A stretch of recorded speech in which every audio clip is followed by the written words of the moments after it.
Amka bado umechoka sana na umelala takribani masaa 8, hakikisha unafanya hivi ukiwa nyumbani na zitakusaidia kuondoa huo uchovu.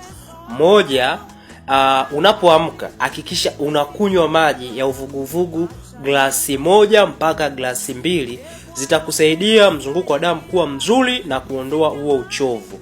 Lakini hakikisha unatembea walau dakika 30 au dakika 20, itaruhusu mzunguko wa damu kuwa mzuri sana na kusaidia kuanza kuondoa uchovu.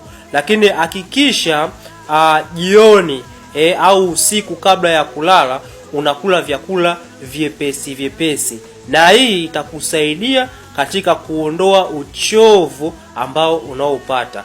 Kama una uchovu sugu kabisa na umekutesa kwa muda mrefu, chukua mawasiliano bio, nipigie simu nikusaidie.